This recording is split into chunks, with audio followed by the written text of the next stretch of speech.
UFC 242. We're off to Abu Dhabi. Paul Felder against Edson Barboza. I've put up the records as well as the odds. And here's a dog to get us underway. Yeah, it sure is. This is a rematch which I don't think anybody really expected. But Edson Barboza, he's been sliding recently. He has been fighting some of the best in the world, but I think his slip in wins and Paul Felder's late career resurgence has now put these two back against each other, and they'll be fighting in the co-main event. You know, one of the biggest main events of the year. I can't say it's probably the biggest co-main event. I'm not sure where the UFC were heading with this one, but either way, it's going to be a barn burner. It's been a while since we saw Paul Felder have a spark and have back-to-back wins. He has had one loss in his previous 5 fights, but we'll call that a bit of a blip.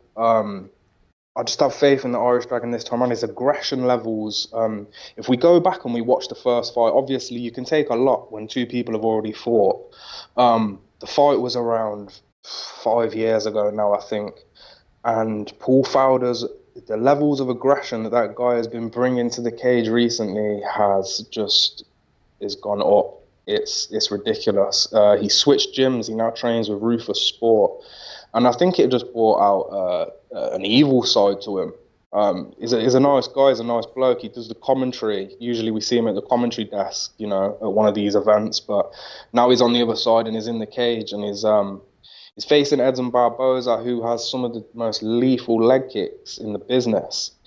But Felder did great at defending them in the first fight, and we didn't see all that many leg kicks from Barboza, which, you know, is one of his most dangerous weapons. And the career trajectory for Barboza is just in the opposite direction of Paul Felder right now, and the momentum is on Paul Felder's side.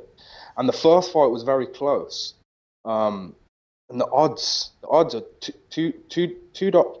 I think Felder opened. It might have even been 2.60, and to have them odds, and we look at the first fight and it was a close decision, you know. And we're now looking at a Paul Felder, although he's 35 years of age, he's improved since this last fight. And the switch of gyms and the momentum in the favour of Felder. I'm confident with my half unit on Felder this week. Flash. I love this play actually. Well, it's 2.45 now, so it's actually holding up. But you know what it's like with these fights when they're like this. If you haven't got a favourite who's 1.25, 1.3, then it really is a toss of the coin. And if you're getting more than even money for a toss of the coin, then you've just got to roll with it. Okay, so that's one Wolfski. Let's go with another. Lerone Murphy, 4.2 now against Tugagov, who's 1.2. And you've gone for the Wolfski again. You know, look, Flash, you know, being English, boxing is a part of our culture. And we all know how to box. We all know how to throw down when it comes down to it. And one of the guys being overlooked on this card is a last-minute replacement called Lerone Murphy. He comes from England. He hasn't even fought in Cage Warriors, which is the biggest organisation that comes out of Great Britain. And usually, to get in the UFC, you need to go through Cage Warriors first. Well, it seems as though Lerone Murphy has impressed the UFC brass more than other fighters have in the past, because last minute they've asked him to step in and face Tugagov, who has had a layoff for 3 years, and he is rolling with the champs camp. He's rolling with Khabib Nurmagomedov and the killer Russians. But I don't know where this guy's head at. We haven't saw him fight for 3 years. Obviously, is a threat. He's a huge favourite for a reason. Don't get me wrong, Flash. But watching Leroy Murphy's fight tape, something just said to me, look at this guy's striker, look how crisp this guy's hands are. And then watching Tukugov in the fight that he had for the UFC 3 years ago, he went on a little streak. I think he won 3 fights and then he lost, or 4 fights. It may have been 4 or 5 fights, and then he lost. And after that loss, we didn't see him for 3 years. Now, I'm not sure if that was, right, you've lost now, we need to make you better for the next 3 years, or if that loss was just, well, okay, I can't be asked to fight no more. I'm not sure why we haven't saw him for 3 years, but Leron right now has huge momentum. If you go and watch this guy's highlight reel, Flash, anybody that ends up on the end of one of his punches, they crumble. It's Conor McGregor-esque. It reminds me of watching Conor back in Cage Warriors when he was lighting these guys up with the left hand and they were just crumbling. Well, Leroy Murphy is doing the exact same thing. Comes from England, he's 28 years old, he's a complete unknown. But if we look at UFC 2 weeks back, we cashed the biggest underdog ever. He was the second biggest underdog ever. Cashed, and no one expected him to win, but he pulled through, and I think people that are flying under the radar and you don't have much to go on, they're dangerous. And the bookie throwing down 5.00 for Leroy Murphy. I would just tell you guys this, before you place a bet on this fight, just go to YouTube and search Leroy Murphy, and you'll be able to get a highlight reel of his fights that he's had, and it will cover 6 or 7 of his fights. Just go and watch the striking of this guy. There's no doubt that he deserves to be fighting higher caliber of opponents. He's fought a bunch of cans, I'm not going to lie. He hasn't fought anybody with any huge name or any world killers. But when he's fighting and when he's in that cage, his striking is miles ahead of the rest. I'm watching Tukugov in his previous fight. You'd think the Russian with the wrestling background would probably wrestle more, but he doesn't seem to throw the constant grappling pressure that a lot of these Russians do. He's not like Khabib when he's constantly he's spamming takedown after takedown. Doesn't do that. In fact, Tukugov likes to strike, and in my opinion, if he strikes with Leroy Murphy, it's going to be a short night for him. There you go. What about this for a short night then? Joanne Calderwood, 2.7 against Andrea Lee, 1.45. That 1.45, that looks awfully tasty. Yeah, you see, I do like Joanne Calderwood. I'm not gonna lie. She's one of the best strikers in that division. I think she could hold her own with most of the girls in that division. Unfortunately for her, she is fighting a wrestler. And that's Joanne's kryptonite right there. She's not going to fare well against Andrea KGB Lee's wrestling offense. Because I like Joanne, being a fan of this and, trying to separate money and being a fan, it can be really tough because I think Joanne's great, and I think she would outstrike Andrea Lee 99 fights out of 100 without a doubt. But the wrestling of Andrea is just going to be too much for Joanne. I also think, although I believe Joanne is the better striker, I think Andrea Lee she's just more accurate. She's more pinpoint in everything she does. So. Doesn't that throw more weight, Dave? Does that not throw more weight to Andrea Lee? That I can see the turmoil you're in because you like Joanne so much, a great striker, and yet you keep falling back onto Andrea Lee. Yeah, it's the classic wrestler versus striker matchup, Flash. And unfortunately, if we look through the history of the UFC, the wrestlers just fare well. Because striking, to get that knockout punch or the flurry of strikes that's going to put someone down, it's harder to do than, take someone down to the mat and hold them there and punish them. It's harder to accomplish a knockout than it is to accomplish a takedown. And when you've got someone with elite grappling, once they initiate you in the clinch and the grapple, if you've not been doing this for decades, like your opponent has, you're going to be just totally outclassed. I mean, Andrea Lee, she's a brown belt jiu-jitsu. I think she's also got a brown belt in judo. I know she has, they don't hold much weight. I know she has a bout in Muay Thai. She's the former LFA champion, former Legacy champion, and she's fighting the Scottish girl, Joanne Calderwood, who, although she's a tough girl, she has a blue belt. It's just striking at the disposal for Joanne. That's all she's going to bring is some striking, whereas Andrea Lee is the all-round fighter, and that's what you need in mixed martial arts. Exactly. Let me put you out your misery. Let's move on. Belal Muhammad, 1.25 against Takashi Sato at 3.75. Surely it's only one-way traffic, this. Yeah, I love Belal Muhammad. He's a UFC fan favourite.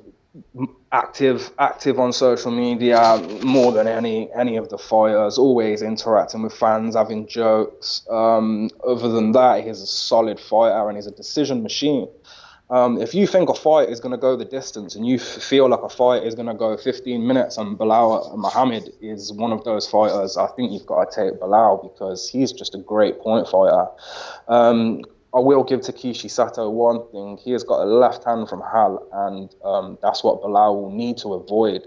The southpaw stance and the power left hand that Takeshi Sato has. He made his debut against Ben Saunders, and I'm not the biggest fan of Ben Saunders. I don't think it's an incredible win for your UFC debut, but he won it and he did it, convincingly. Knocked his opponent out. Take away the knockout, I think the fight was quite even. I feel like once again we've got another striker here who's going to come up against a guy who's just more well-rounded in Belal Muhammad. If you take a look at the striking statistics and the grappling statistics, Belal outclasses him everywhere. Other than I think Takashi lands more strikes, but other than that, it's all in favour of Belal. I don't think Takashi is going to knock Belal out. We've saw Belal being rocked in the past, but you have to remember, and it's quite important to note, that he is a Muslim and it was Ramadan. And look, if you're not able to eat, you have no energy, right? So your chin is obviously going to be weaker. So I'm not worried. I'm not worried for Belal's chin. He hasn't been through Ramadan. He'll be bulked out, ready to go. He's also fighting in Abu Dhabi. He begged to fight on this card. He wanted to fight on this card. Huge Muslim following over there. So a lot of the Muslim UFC fighters are going to be, they're going to want to fight on this card, and Belal was one of them. I love Belal. He's the huge favourite for a reason. I think he out-grapples Takashi here. I think he clinches him up against the cage, dirty boxing, take him down, ground and pound. He'll do that for 15 minutes and probably take a decision there. Okay, let's move on. Timu Pakalen, Ottoman Azatar. Have I got the Azatar right? Sorry, what did you say? Yeah, Azatar. Yeah, do you know what, Flash? It's all, do you know what? Sometimes it can just be preference, how you want to say it. Someone from that part of the world can pronounce it one way. Americans can pronounce it another. And then the actual country itself will have a total different pronunciation. So, these names, sometimes you just have to go by, whatever. I take most of my pronunciations from the actual commentary team, and they're wrong a lot of the time. So, yeah, Azatar, Azita. Okay, we've got Azatar 1.4. This card's the worst for names, actually. We've got Azatar 1.4, Pakalen 2.8. Split them for me. Yeah, I'm just... Azatar's going to dominate. Yeah, this is everyone needs to understand that when I do these punch and parlays, sometimes they lose, but that doesn't take away my confidence in these each week, because I put these fighters here for a reason. I think Azatar will get this done inside the first round. There's nothing his opponent brings to the table. Do you know what? Three fights in a row we could break down here. It just boils down to the more well-rounded fighter, Flash. Is he a future star, Dave? Is he a future star? He sits at 11-0 at the moment. He has huge potential. He really does have huge potential, and the stage that is on tonight, I have no on Saturday, I have no doubt in my mind that he's going to want to put on the performance of a lifetime. He can shoot himself up in these rankings. With 2 or 3 more wins, he can get himself within title contention or in the picture quite quick if he finishes his fights convincingly. And I think he's got the perfect opponent to do it against, to be honest, Flash. Yeah, I see a lot of fights on this card are here to showcase, and some of them might bite the UFC in the ass, but when you have these events like this and the cards seem to look a bit lackluster to what it should be for a pay-per-view, you have to think, well, what are they doing here? And a lot of the time they're showcasing people, Flash, and I think our boy Azatar is one of them guys that the UFC would like to showcase and push as a future star. Okay, well, here's one that doesn't need to be pushed. Curtis Blaydes, 1.2. Shamil Abdurakhimov. I'm not saying it again. I was happy with my first attempt there. 4.1. Blaydes wins, doesn't he? 1.2. Yeah, Curtis Blaydes, my boy. Listen, the big boys, the heavyweights, we probably won't see this one go the distance. When you got 17 to 20 stones of weight being flung around the ring times 2, yeah, the fights don't usually last long. And we have the older, more aging fighter in Shamil versus the younger, strapping Curtis Blaydes, who has only lost to the hardest hitter in the history of the UFC and possibly one of the hardest hitters on the planet, Francis Ngannou. Not many guys are going to get past Francis, so I cannot hate on Curtis at all for having them losses on his record. Okay. Yeah, younger is gonna. It's athleticism here, Flash. It's just athleticism. Our boy Shamil is a strong old dude. He's a tough old boot.